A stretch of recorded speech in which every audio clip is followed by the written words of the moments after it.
Hi, and welcome to this edition of Peak Life. I'm Karen Myers, and I have a little friend with me today, as well as Casey from Chesapeake Animal Services. Welcome. Hi, thank you. So I have a little kitten friend here, and you have a couple as well. I do. So these are little kittens, and this is kitten season. Can you tell us about kitten season and when does it typically occur? Oh my goodness, there's your friend. So kitten season is a lot, it depends on the weather. Okay. The colder the winter, the shorter kitten season, but it generally starts early spring and it can run until late fall. So last year from March 1st until Halloween, we took in over 700 kittens. That's amazing, Right. and that's in Chesapeake. Correct. Mhm. That's amazing. So why do the shelters and I guess rescues see such a big increase during kitten season this time of year? So a lot of it, we have a lot of community cat colonies and feral cat colonies. Okay. And unfortunately, these cats aren't spayed and neutered. So when it starts getting warm, they go out and they're making friends. Yes. And they're making kittens. Right. So that's where we see the uptick in all the cats coming in. Okay, and that's so sad in a way because they're out there in the environment. Right. So how would you say kitten season impacts just like the shelter on a regular basis? Oh, we're super busy during kitten season. Kittens are fragile. These are some older ones we have, but we get kittens in that are days old. So just Okay. keeping them healthy, keeping them safe. We rely a lot on fosters to help us with that, to take them home so they can get socialized and they can get fed right. But it's a big burden on the shelter with the amount of staffing and the amount of room that we have. Right, in addition to all the other animals that, Right. that you're bringing in, or Right, there's no dog season, so the Absolutely. dogs are always coming in. They're always there for sure. So what should someone do if they come upon some kittens? So if you do find cats, Yeah. say they're in your yard, there's just some kittens and they're laying there in their little cuddle puddle, the best thing you can do is just watch from a distance and see if mom comes back.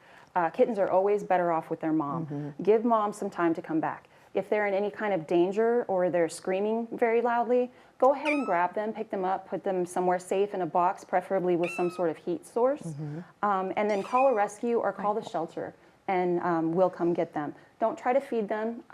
There's a big misnomer, Tom and Jerry I blame, for feeding kittens cow milk. And you can actually kill a kitten if you Right. feed it cow's milk. So unless you already know how to feed them and what they need, the best thing you can do is get them to a rescue or the shelter. Right. So of course most people have good intentions. Right. But it's just best to maybe educate yourself on what is the best thing to do if you were to come across some Right, kittens. and there are some great Facebook pages about community cats where you can ask for information and things like that. So there are definitely resources. So tell us about what's up here. I know you guys are in need of donations all the time, but during kitten season, is it special items that you're looking for? Oh, absolutely. So during kitten season, we rely on our fosters a lot of the time. And what we do for fosters is we provide all the supplies. So no foster's ever going to have to go out of pocket for any kind of supplies. So these are some of the things that we are more in need of. The kitten milk replacer, like I was saying, that's what you feed rather than This- giving them okay. cow's milk. It's pretty pricey, so we ask for donations for that. Obviously kitten food, we always need wet kitten food. These ones are at the point now where they can eat food, so that's what they start with. Kitty litter, always. These ones already are learning how to use the litter box Okay. and they're doing great. Heating pads, so kittens under 1.5 pounds cannot regulate their own body temperature, which is why you see them always cuddled up with mom or in a pile. So heating pads that don't turn off. So this doesn't have a time limit. And then baby wipes, because kittens, if they're not old enough, you have to help them go to the bathroom. Okay. So we use wipes for that. And then of course we'll always take blankets. And then any kind of carriers, if you have carriers that Okay. you're not using, you want to come say hi? You have to say hi. Here's your little friend over here. Oh, Hello. look at that one. Oh, they're so cute. So when did you were telling me that you just got these kittens in? These kittens came in Sunday as strays. We don't know where mom is, so we're taking care of them. Fortunately, they can eat on their own. So if someone were to take kittens this age into foster, basically what you're doing is playing with them. You're socializing them, getting them used to being around people so they're not afraid, and then helping them find their way to the litter box every once in a while. Yeah. But mostly it's just socializing them so they're not afraid of humans. Right. And then when they come back to the shelter, they're ready to go be adopted. Nice, nice. So I know we were talking about earlier that the libraries, Chesapeake Libraries and Animal Services are starting a donation drive in May. I believe this is the second year that it has been done. So can you tell me about that? So the libraries, all the Chesapeake libraries are running a donation event for us during the month of May, which is Adopt a Pet Month. And you can go on our website. You can also go on the library website to see what we need. You can drop it off at any library. You can come into the shelter and drop it off. We also have an Amazon wish list. But yeah, it's great to work with the library. They give us a lot of the supplies that we need for kitten season. Yeah. You have a lot to say over here. Did you want to add anything else? What you want to say? Meow, meow. Okay.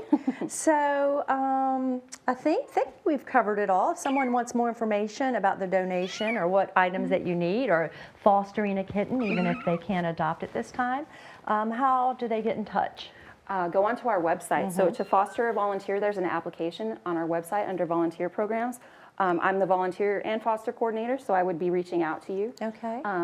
You can always say no if it's a certain kitten you don't want to foster, like bottle babies, if they're still on a bottle. That's pretty difficult. But you can find out everything about donating, volunteering, fostering, and adopting on our website. Okay, wonderful. Well, thank you, Casey, for joining me today, and thank you, cute kittens. Bye. You really? Okay. All right, and thank you for joining us on this edition of Peak Life. We'll see you next time. See, bye-bye.